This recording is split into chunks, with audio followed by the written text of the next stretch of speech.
कौन ऐसा है जो संसार में बड़ा पद मिल जाए और अभिमान ना आ जाए। यही रोग इनको भी लग गया। त्रिभुवनपति पद कुछ दिन तो ठीक से चला, इसके बाद मद जो है अपना प्रभाव दिखाने लगा। उनको लगा जब मैं देवराज पद का भोग कर रहा हूं तो फिर इनसे क्या। सभासदों को बुलाया, बड़े बड़े लोकपाल देवता सब उनकी सभा में बैठते हैं। कहा पूर्व इंद्र की जो महारानी सची हैं मेरी सेवा में उपस्थित किया जाए, उनको आज्ञा दिया जाए। मेरी आज्ञा है मेरी सेवा में उपस्थित हो, क्योंकि जब देवराज पद का अधिकार मुझे प्राप्त है तो उनका भी। सची देवी आज रात्रि में मेरे महल में पधारे, मेरी आज्ञा सुना दी जाए। ये जब सची देवी से प्रार्थना की गई तो बहुत घबरा गई, दुखी हो गई। पातिव्रत धर्म से युक्त है, उनका तो आश्रय भगवान बृहस्पति जी हैं। वो अपने महल से निकले और बृहस्पति जी के चरणों में जाके कहा, गुरुदेव मैं आपकी शरण में हूं, आप मेरे पातिव्रत धर्म की रक्षा कीजिए। नहुष इस समय इंद्र पद में है और उसने ऐसी आज्ञा की है और मैं अपने प्राण वल्लभ देवराज इंद्र के सिवा किसी भी पुरुष को पुरुष रूप से कभी देखा ही नहीं, स्वीकार ही नहीं किया। मैं एक पतिव्रता हूं और भगवान आपने भी मुझे सौभाग्यवती का आशीर्वाद दिया है, तो क्या मेरा ये दुर्भाग्य होगा। प्रभु आप मेरी रक्षा कीजिए, आपकी वाणी परम सत्य होती है। हे देवगुरु, आपने आज तक जो बोला कभी मिथ्या नहीं गया। आपका पूर्वोक्त वचन की सौभाग्यवती हो, वो मेरा सुरक्षित रहना चाहिए।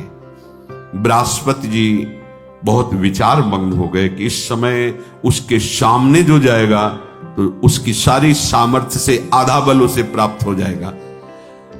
ठीक है, मैं विचार करता हूं, तुम नहुष से डरो मत, थोड़े दिनों में ही ये नष्ट हो जाएगा। जिसकी परिस्त्री गमन की वृत्ति है वो नष्ट हो जाएगा, उसे नष्ट करना नहीं पड़ता, वो अपने कर्म से ही नष्ट हो जाता है। सची देवी कि अब समय तो बहुत थोड़ा है, कभी फिर वो आदेश कर सकता है। वो रात्रि देवी की उपासना की। रात्रि देवी उपश्रुति नाम से प्रकट हुई। सची जी ने कहा, जा इंद्र पुनः छुप गए, मुझे ले चलो, मैं स्वयं उनसे बात करूंगी। उपश्रुति देवी, ये सब खाली नहीं कि दिन रात्रि, ये सब साक्षात हैं, ये भगवत स्वरूप है। इसीलिए किसी के पाप और पुण्य का हिसाब वहां करने के लिए वकील की जरूरत नहीं होती। जिस समय तो समय उपस्थित है, रात है या दिन वो उपस्थित है, जिस दिशा में वो उपस्थित है। तुम्हारा मन स्वयं आत्मस्वरूप से प्रभु, सब वहां किसी की सलाह की जरूरत नहीं, जो कर्म उसका उसी क्षण हिसाब। उपश्रुति देवी ध्यान में देखा कि इंद्र कहां हैं, तो देखो जल को स्तंभित करते हुए कमल नाल के अंदर छुपे बैठे हैं। उपश्रुति देवी को वहां उपस्थित देखकर इंद्र प्रसन्न हुए। अब आप आ गई तो कोई न कोई उपाय तो बताएंगे ही। उन्होंने कहा, इंद्रदेव तुम्हारा कल्याण हो, इंद्राणी का दुख देख करके मैं आई हुई हूं। तुम सब पर्वत वन पृथ्वी स्वर्गलोक सबका त्याग कर यहां जल में हो, और यहां इंद्राणी की क्या दशा हो रही तुम्हें पता है, बड़ा दुख भोग रही है। तुम कमल नाल में सुरक्षित हो, पर आपको इंद्राणी को सुरक्षित करना चाहिए। देवराज इंद्र ने कहा कि इस समय मैं असमर्थ हूं। नहुष बहुत बड़ा बलवान है और वो कुचेष्टा पर उतारू है। तीनों लोगों में कोई ऐसा नहीं कि उसे सुधार सके। मैं इसमें क्या कर सकता हूं। वो पापपूर्ण विचार रख रहा है। उनका अपने आप को आप प्रकाश में लाइए, अपने तेज से आप देवताओं का जो शासन पद उसे स्वीकार कीजिए। इंद्र ने कहा, देवी इस समय पराक्रम मेरे में नहीं है, नहुष में है। देखो कितना बड़ा पद मिला, कितनी बड़ी कृपा मिली, चूक कैसे हो जाती है। इसीलिए जब तक भगवत आराधना में नहीं चित्त डूबता या भगवत आराधन संतों के शासन में नहीं रहता तो बड़े बड़े से चूक हो जाती है। इसीलिए चाहे शिव विरंची सम होई, गुरु बिनु भव निधि तरह न कोई। तुम्हें गुप्त रूप से एक कार्य करना, मैं उपाय बता देता हूं। अब इंद्र जी उपाय बता रहे कि तुम नहुष के पास जाना, निर्भय रहना और उससे कहना जगतपति हो तुम, तुम्हारा पूरा अधिकार है जगत पर। मैं देख रही हूं कि इंद्र समर्थ है, तो अब तुम ही इंद्र हो, तुम्हारा पूरा अधिकार। पर मैं ऐसा चाहती हूं कि आज तक जो कोई ऐसे वाहन पर न बैठा हो, ऐसे वाहन से तुम हमसे मिलने आओ। नहुष मुस्कुराया और कहा मैं समझ नहीं पा रहा हूं तुम क्या कहना चाहती हो। बोले दिव्य पालकियों में मिलने आते हैं, कोई अपने वाहनों पे आते हैं। मेरी इच्छा है कि तुम मेरे लिए ऐसे वाहन पर आओ जैसे आज तक कोई न बैठा हो। तो तुम केवल इशारा कर दो, वैसे ही मैं आऊंगा। इंद्राणी बोली आप मेरे पति हो सकते हो, पर मेरी अभिलाषा के अनुसार आओ। पहले के जो इंद्र थे ना, वो मेरे से मिलने जब आते थे तो ऐरावत हाथी पे आते थे, कोई हंस पे, कोई किसी पे। पर मेरी इच्छा है कि भगवान विष्णु तक जिस वाहन पे न बैठे हो ऐसे वाहन पर बैठ कर आओ, क्योंकि आप तो बहुत बलवान हैं। प्रसन्न हो गया नहुष। बोलो तुम। बोले आज तक ऋषियों की पालकी में बैठ के कोई नहीं चला त्रिभुवन में। ये जो सप्त ऋषि हैं ये पालकी पे हो और आप बैठ के आए, फिर मैं आपका स्वागत करूंगी। देवराज इंद्र ने बताया था ये ऐसा तुम करो, बस मैं आपको स्वीकार करती हूं। उसने कहा ये कौन सी बात है, सब मेरे आदेश के अंतर्गत है। भूल गया, ये भारी अपराध करने जा रहा है। मेरे सामने कोई भी ऋषि ठहर नहीं सकता, क्योंकि उसकी आदि तपस्या बल मेरे पे आ जाता है। मैं जो आदेश करूंगा सब करेंगे। तुम जाओ अपने भवन में और मैं सप्त ऋषियों की पालकी पे आ रहा हूं। कितना बड़ा अपराध। जो जगत बंदनी महापुरुष हैं, जिन्हीं के आशीर्वाद से इंद्रासन पद पे बैठा था, बुद्धि भ्रष्ट हो गई। ये देखो, जब परिस्त्री गमन किया जाता है तो बुद्धि का निर्णय गलत हो जाता है। बुद्धि बिगड़ गई, बुद्धि का बिगड़ जाना ही नाश है। कामा संजायते क्रोधा, क्रोधा स्मृति विभ्रमा, स्मृति भ्रंशात बुद्धिनाशो, और बुद्धिनाशात प्रणश्यति। बुद्धि का नाश ही सर्वनाश कहा जाता है। देवी मैं तो तुम्हारा दास हूं, तुम जो आज्ञा करोगी वही करूंगा। सुंदर मुख वाली सची बाहर से मुस्कुराते हुए अंदर से कि अब तेरा नाश निश्चित है, क्योंकि जिन ऋषियों का चरणामृत इंद्र को भी पावन करता है, उन ऋषियों की पालकी पे बैठते ही तेरे सारे सुकृत नष्ट हो जाएंगे।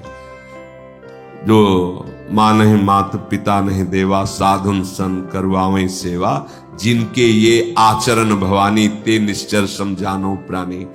हाँ, बहुत संभल कर संत महात्माओं के पास जाना चाहिए, बहुत संभल के, दैन्यता से। सारा सुकृत नष्ट हो जाएगा। अगर आप बैठ नहीं पाते तो खड़े रहो, 1 सेकंड में नमस्कार करो, निकल जाओ। बैठने की जरूरत है, वो तुम्हारे लिए कुर्सी ला के रखेंगे, तुम हो क्या। बस यही जहां भूल हो जाती है ना कि मैं अमुक पद में हूं, डालो कुर्सी डालो, तो डाल देंगे, भगवान के दास हैं, आसन बिछा देंगे, तुम्हारे आगे झुक जाएंगे। पर तुम जिनके बल पर पदाधीश बने थे, वो पुण्य तुम्हारे नष्ट हो जाएंगे, खोखले हो जाओगे। आए थे बलवान बनने के लिए, गए निर्बल होकर के। इसीलिए बहुत बहुत सावधान। महाराज दुष्यंत जब कर्ण जी के आश्रम में जा रहे तो उन्होंने पास में नंगे पैर छत्र हटा के, शीश की पाग हटाकर, एक केवल अंगरक्षक, वो भी प्रधान गेट तक वहीं छोड़ दिया, अकेले दैन्य भाव से, दीन होकर, राज चक्रवर्ती पोशाक पे नहीं, दीन होकर ऐसे। महापुरुषों द्वारा दिए हुए आसन को प्रणाम करके हट के बिना आसन के बैठना चाहिए। अगर उनके दिए आसन पर बैठ गए, क्षमता तुम्हारी नहीं है, तो सारे सुकृत नष्ट हो जाएंगे। जैसे देवती जी, मनु जी, शतरूपा जी जब करदम जी के आश्रम पर गए तो 3 आसन बिछाए।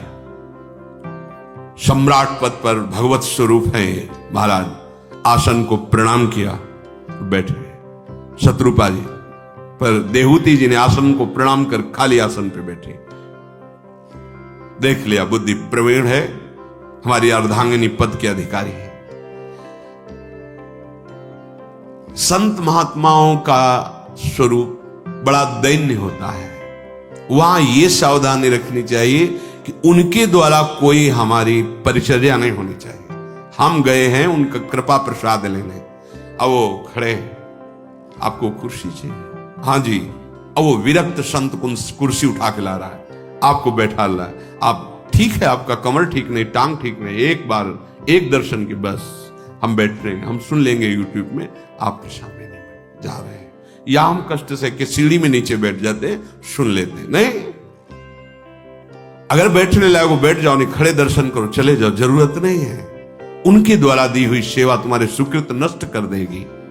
पर वो जब बुद्धि प्रवीण नहीं होती तो फंस जाती है। हम देखते हैं गुरुजनों के सामने आसन पे नहीं, आसन उनसे श्रेष्ठ हो तप में भजन में तो भी प्रणाम करके आसन को माथे से प्रणाम फिर बैठा जाता है।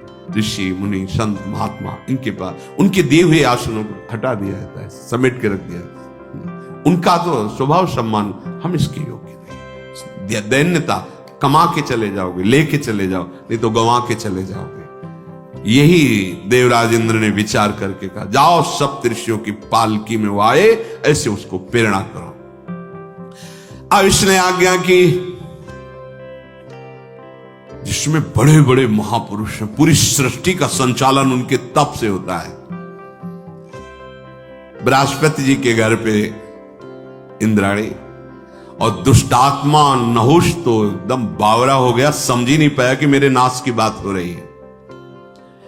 बहुत होश में रहना चाहिए। फोन कर दिया, गाड़ी भेजो, आ रहे हैं, उनके लिए VIP व्यवस्था खान, ये तुम्हारा पतन करवा देगा।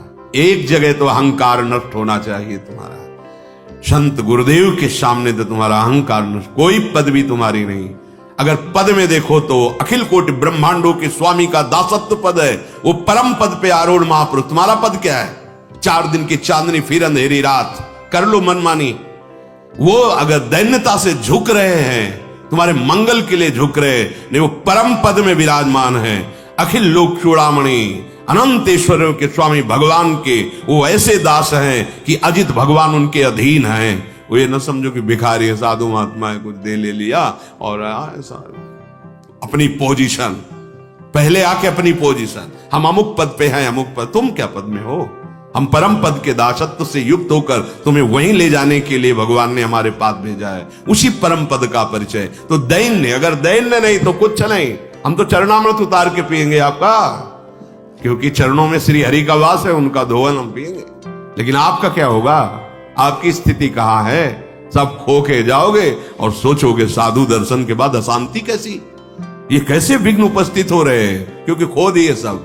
लेने जाने वाले को बहुत सावधान, अपनी झोली मजबूत रखो और दृष्टि, कोई सेवा, कोई दोष ना होने पावे और कोई सेवा उनकी स्वीकार न करो। वो तो करेंगे सेवा, आप स्वीकार, बहुत बहुत चरणामृत प्रसाद और उनकी चरण रज माथे पे। नहुष से चूक हो गई, सप्तऋषियों को पालकी में जोतने का आदेश कर दिया। बस जीवन में ध्यान रहे, आगे का चरित्र तो फिर सुनेंगे। जीवन में ध्यान रहे, कभी ऐसी हमारी बुद्धि भ्रष्ट ना हो जाए कि जो जिनके द्वारा हमारा परम मंगल होना है, उनके द्वारा हमारा अहंकार पुष्ट होने लगे। इस पर सावधान हो जाना। अगर गुरुजन तुम्हारी प्रशंसा करने लगे तो एकांत में तुम्हें रोना चाहिए, जलना चाहिए कि कोई अपराध बन गया। अरे नहीं नहीं नहीं, जिनकी वाणी और कृपा दृष्टि से मेरा अहंकार नष्ट होना चाहिए था, वहां ये पुष्ट हो रहा है। अब तो मेरी दुर्गति हो जाएगी अगर ये प्रशंसा करेंगे, ये शासन करें तो नाच देना, नाच पड़ना चाहिए। आप कोई बिगाड़ नहीं सकता, क्योंकि इनकी करुणा दृष्टि हम पर है। हम लोग संत गुरुजनों से अनुकूलता चाहते हैं, हम अपनी दृष्टि के अनुसार चलाना चाहते हैं। हमसे ऐसे मिलो, हमसे बात करो, हमसे ऐसे नहीं। हम देखें अपने हृदय में सोचकर, दैन्य भाव से रहो। जो तुम्हारे हृदय की बात है वो तुम्हें सुनने को मिल जाएगी, वो तुम्हारी भावना की पूर्ति हो जाएगी, कामना की पूर्ति हो जाएगी। करोड़ों कल्प तरु भगवत प्रेमी महात्माओं के समान नहीं हो सकते, क्योंकि उनकी करुणा कृपा भगवान से मिलाती है। कल्प तरु तो लौकिक विषयों को देता है, केवल भाव शुद्ध हो जाए। बड़ी चूक हो गई, इतनी बड़ी पदवी, इतना बड़ा तप यज्ञ करने वाला महापुरुष नहुष, चूक हो गई। ऋषियों को पालकी में जोत दिया। निंदनीय कर्म, महानिंदनीय कर्म।